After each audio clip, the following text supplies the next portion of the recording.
तो इस वक्त की बड़ी खबर बिहार से आ रही है, जहां पर नीतीश कुमार एनडीए का दामन थाम सकते हैं। ये चर्चा तो बहुत हो रही थी, लेकिन अब सूत्र बता रहे हैं कि न सिर्फ वो एनडीए का दामन थामेंगे बल्कि सरकार भी बना लेंगे।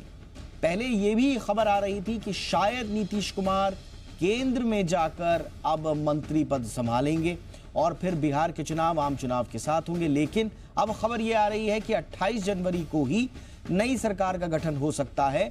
बीजेपी के साथ पुराने फॉर्मूले के तहत सरकार का गठन हो सकता है और उसमें मुख्यमंत्री नीतीश कुमार होंगे और 2 डिप्टी सीएम होंगे बीजेपी के। ये पूरा घटनाक्रम कई दिनों से राजनीतिक गलियारों के चर्चे में है।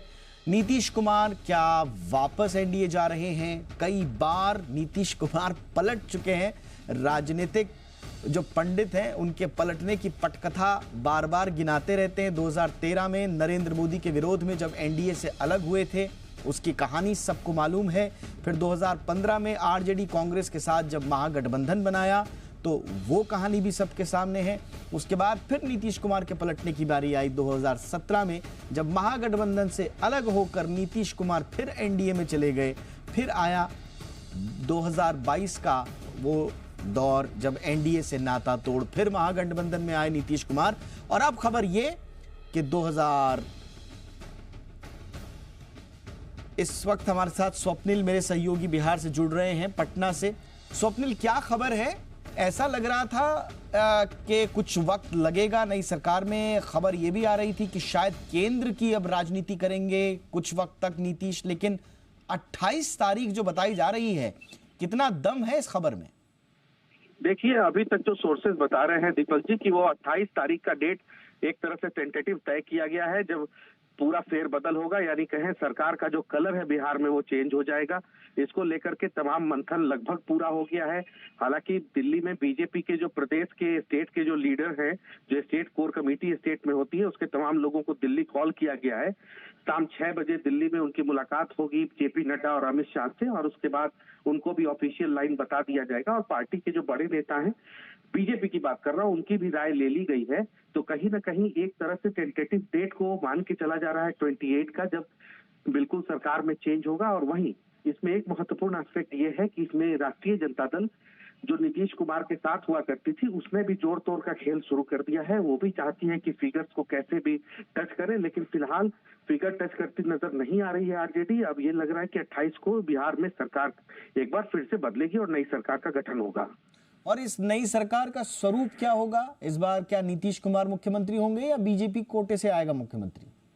देखिए, इस बार भी वही कहा जा रहा है कि कैबिनेट वही होगी जैसा कि नीतीश कुमार जब बीजेपी के साथ होते थे, और जो कैबिनेट का स्वरूप था वही होगा, ये बताया जा रहा है कि नीतीश यानी सुशील मोदी डिप्टी सीएम नहीं, सुशील मोदी पिछली गवर्नमेंट में डिप्टी सीएम नहीं थे। पिछली गवर्नमेंट में डिप्टी सीएम तारकिशोर प्रसाद और रेणु देवी होते थे। तो उन दोनों को वापस लाया जा सकता है, कैबिनेट उसी ढंग से हो, ये बताया जा रहा है। लेकिन फिलहाल ये जो सूचना आ रही है कि कहीं ना कहीं नीतीश कुमार को सीएम रखा जाएगा, ऐसी खबर निकल के आ रही है।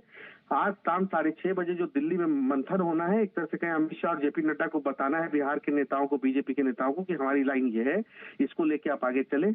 तो उसके बाद तमाम तस्वीर और क्लियर हो जाएगी। लेकिन फिलहाल 28 का एक डेट जरूर टेंटेटिव है, जिसको लेकर तमाम लोग तैयारियों में लग गए हैं। और इसका एक उदाहरण ये भी है कि जेडीयू का जितना कार्यक्रम था, जनता दल यू जिसके सुप्रीमो नीतीश कुमार हैं, उसका तमाम कार्यक्रम उसके रद्द कर दिए गए हैं। 28 तारीख को पटना में जेडीयू का बड़ा प्रोग्राम था पार्टी का, उसको भी कैंसिल कर दिया गया है।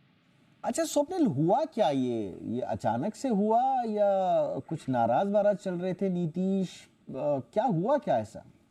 दरअसल देखिए, इसकी पटकथा जो है वो तकरीबन 2 महीने पहले ही लिख दी गई थी, जब ये कहा जाने लगा था कि उनके राष्ट्रीय अध्यक्ष तब के ललन सिंह आरजेडी के करीब जाने लगे थे। ऐसी खबरें आने लगी थी कि ललन सिंह की करीबी आरजेडी से होने लगी है। तो नीतीश कुमार जो है वो ये मानते हैं कि उनकी राजनीति उन्हीं के इर्द गिर्द चले। नीतीश कुमार कभी नहीं पसंद करते हैं कि उनकी राजनीति में कोई दूसरा पावर सेंटर क्रिएट हो। तो नीतीश कुमार ने ललन सिंह को सीधे साइड किया और खुद उनकी पार्टी ने उनको राष्ट्रीय अध्यक्ष बनाया। और उसके बाद से जो तनातनी है वो सामने सामने दोनों पार्टियों में, आरजेडी और जेडीयू में, दिखने लगी। नीतीश कुमार जेडीयू को लीड करने लगे और आरजेडी कोटा के 3 मंत्री को उन्होंने चेंज कराया बकायदा। जो 3 मंत्री के विभाग थे उसको चेंज करवाया जो आरजेडी कोटा के थे। तनातनी फिर और बढ़ी। नीतीश कुमार चाहते थे कि कैसे भी करके नीतीश कुमार अपर हैंड पे रहे, लेकिन नीतीश की पार्टी छोटी पार्टी थी और आरजेडी बड़ी पार्टी थी, तो आरजेडी भी ये चाहती थी कि अपर हैंड बिहार में उसका रहे, जो नीतीश को कतई गवारा नहीं था। और इसको देखते हुए नीतीश कुमार एक माने जाते हैं कि नीतीश कुमार जब भी मौन हुए हैं, दीपक जी, ये माना जाता है कि नीतीश जब भी मौन हुए हैं तो कुछ न कुछ बिहार में बड़ा हुआ है। नीतीश मौन हो जाते हैं, उसके बाद कर्पूरी का कार्यक्रम होता है, आपको भी याद होगा, हमारे दर्शकों को भी याद होगा, कर्पूरी का कार्यक्रम होता है, नीतीश परिवारवाद पर हमला करते हैं, उसके बाद लालू की बेटी का एक ट्वीट आ जाता है जो नीतीश कुमार को लेके इंडिकेट किया जाता है, उसके बाद तो तमाम चीजें पर्दे के बाहर आ जाती हैं, जो कर्टन के पीछे थी वो कर्टन के आगे आ जाती है। और बिल्कुल ये स्थिति अब बन गई है कि कहीं ना कहीं 28 तारीख को, फिर कोट कर रहा हूं, कि कलर्स बदलेंगी, जो सरकार का रंग है वो बदल जाएगा, ये सूचना आ रही है। बिल्कुल, कई संकेत ऐसे मिल रहे थे जिससे ये लग रहा था कि नीतीश कुमार फिर एनडीए में जाएंगे। बीजेपी के सुर नरम पड़ गए थे। वो बीजेपी जिसने कहा था कि अब एनडीए का दरवाजा बंद हो चुका है नीतीश कुमार के लिए। गृह मंत्री अमित शाह ने हालिया एक इंटरव्यू में कहा कि सोचेंगे इस पर अगर प्रस्ताव आता है। तो बीजेपी के सुर नरम थे। बीजेपी का बड़ा नेता कोई भी नीतीश कुमार के खिलाफ कोई भी बड़ा बयान देने से बच रहा था। नीतीश कुमार फिर परिवारवाद का मुद्दा उठाते हैं, उसका समर्थन प्रधानमंत्री नरेंद्र मोदी करते हैं, और इस तरह से ये पूरी पटकथा साइलेंट वे में लिखी जा रही थी। और अब खबर यह आ रही है कि 28 तारीख को सरकार का गठन हो सकता है और पुराना जो फॉर्मूला रहा है एनडीए में जाने का नीतीश कुमार के साथ, वही फॉर्मूला संभवतः रहेगा। लेकिन डिप्टी सीएम कौन होंगे ये तस्वीर अभी साफ नहीं। स्वप्निल, जाते जाते एक आखिरी सवाल, आरजेडी खेमा क्या कर रहा है, वहां पर कैसी स्थिति है? सूत्र ये भी बता रहे हैं कि जेडीयू यानी कि नीतीश कुमार अपने साथ कुछ कांग्रेस के विधायकों को भी ले जा रहे हैं।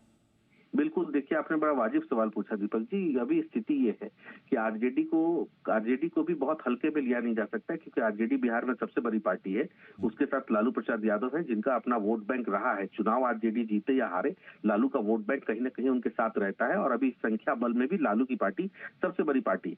तो आरजेडी जो है वो भी इस कयास, इस जोड़ तोड़ में है कि जीतन राम मांझी, जिसको मैं कोट कर रहा हूं, जिसका जिक्र करना जरूरी है, कि जीतन राम मांझी के पास जो विधायकों की संख्या है उसको अपने साथ ऐड किया जाए। और आरजेडी इस फिराक में है कि जेडीयू में सेंध लगाई जाए। आरजेडी इस फिराक में है कि जेडीयू में सेंध लगाई जाए।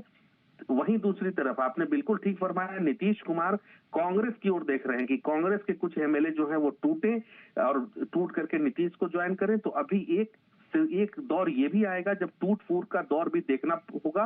कुछ विधायक उधर से टूटेंगे, जेडीयू से टूटेंगे, ऐसी खबरें चल रही हैं। हालांकि नीतीश का कहना है, नीतीश के सोर्सेज से मैंने ऑफिशियली पूछा है, उन्होंने कहा कि हम एक एक विधायक के संपर्क में हैं, लेकिन नीतीश के लोग भी कांग्रेस के संपर्क में। इस पर थोड़ी तवज्जो दीजिए स्वप्निल।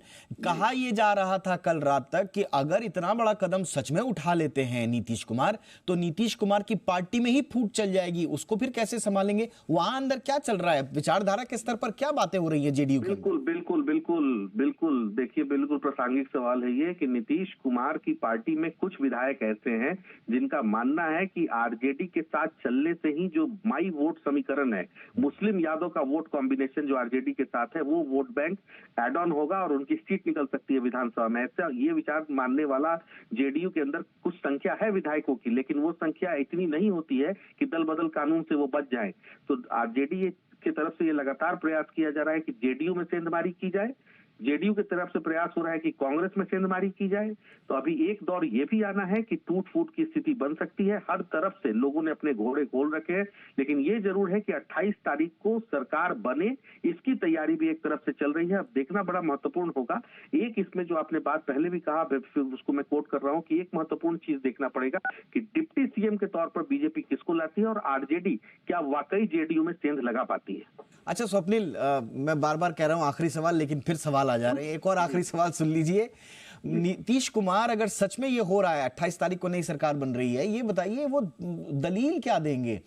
क्या वो ये भी माना जा रहा है कि जो इंडिया गठबंधन है उसमें ना संयोजक का पद मिला, ना प्रधानमंत्री के रूप में नीतीश को प्रोजेक्ट किया, तो ऐसा तो नहीं है कि सारा ठीकड़ा आखिर में नीतीश महागठबंधन और आरजेडी पर फोड़ देंगे?